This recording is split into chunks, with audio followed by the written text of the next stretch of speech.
Hey everybody, haven't done a Daily Warrior today. I'm sorry.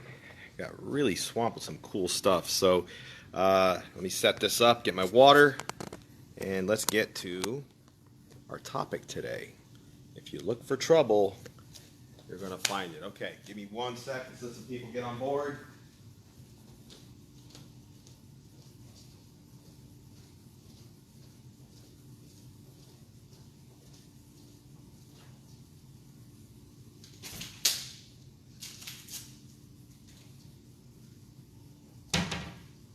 I see we got some people here.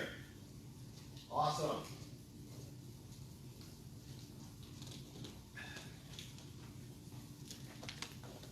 Hello, Miss Linda. Black belt mom extraordinaire. Oh, sorry about that, guys. Ah, I was adjusting it and it fell down. Hey, Ed. All right. Okay, getting some people on here. Awesome.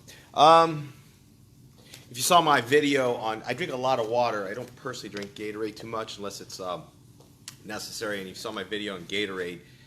You know, I don't like Gatorade because it has a lot of sugar. But there's a way you're supposed to drink Gatorade. My pet peeve is when people drink Gatorade as a treat. It's not. It's supposed to replenish two things, glucose and sodium, the two things you lose when you work out. And it should be a small amount. That's all we need. Remember the old Gatorade little glass jars? They were about that big. They weren't very big. They started making them bigger. Pride on Americans' want for excess. So I keep the small ones, and I think they're fine. But as long as you work out, it's okay to replenish with that. But I just prefer water. And Gatorade even said their only competition is water, tap water at a gym. So Gatorade recognizes that. All right, so if you look for trouble, you're going to find it. So, you know, there's always these people you walk through in life, and they're always in some kind of trouble, mess, get in a fight, violent, whatever, and they complain about their life. And it's like I had to tell this friend of mine, I said, well, look at it this way. You're always looking for it. You're always looking to get in trouble. And when you're always looking for it, it's going to find you and you're going to be in trouble. If you look for fights, they're going to find you. And I recently had a student we had to dismiss because of that. You know, he's always looking for trouble. And I say, look, if you can't stay out of trouble, I can't have you here. And that's the way it is. Now, there are also people who are always miserable. They're always upset about how life treated them or how it went their way. But if you keep talking about it, then it's always going to get worse. You have to kind of take your mind off that and move towards it. It's conditioning. And I tell people I was a bullied kid. I was always in a fight because I was always bullied. I was a small kid. I was whatever.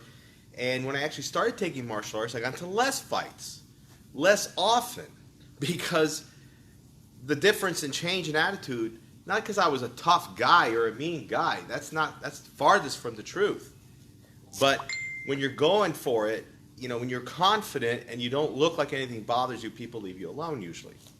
Now, there are also friends, and there's people I train with and people I didn't train with when I was young. We all were in the same circles. And a few of them decided to go train with Tony Palmore, a world-class kickboxer. Controversial about that, but that's another video. The thing with him was, where I was learning things like ethics, proper control, discipline, respect, in addition to fighting arts. The other school was purely a fight. And, you know, everyone went their way. They did a lot of bouts, whatever. And 20 years later, I run into an old friend of mine who was training there, and he wanted his kids to actually train with me. And he said, I'm going to tell you something. You know, a lot of us should have went your way, because when we were training at that school, discipline and safety was not an issue there. It was not. It was a free-for-all, and nobody there has anything good in their life. Hi, Miss Daisy. They're either dead, in jail, or even worse than that. And it was like, he says, nobody's done well in that school because they just didn't learn anything but to fight. They didn't learn anything about respect. They didn't learn anything about being a good, productive person. And martial arts are to teach us that. You learn to fight to stay out of the fight. You learn to defend yourself to never use it. It's like insurance. You hate paying for it, but it's nice when you have it and you need it. So, to those people, he said it himself. We all looked for trouble. We all found it, and a lot of them are dead or in jail. And they are. They are. And the ones that didn't, the ones who got out in time, realized that it was nonsense what they were learning. Okay? If an instructor teaches nothing but violence, teaches nothing but, here's what you do and that's it, that's not an instructor. That's somebody who can't teach, and the way they hide that is by being violent to their own students and being mean to their own students. It's just the truth. Okay? How you doing there, everybody? And I said this before. I said, I don't think the guy knows how to teach. If he knew how to teach, he wouldn't have to yell, scream, or beat up his students. If he has to do that, he can't teach. I trained in Korea many times with different instructors from across the world, and these were world-class martial artists where the art came from. And not a single one of them was ever rough or mean with me.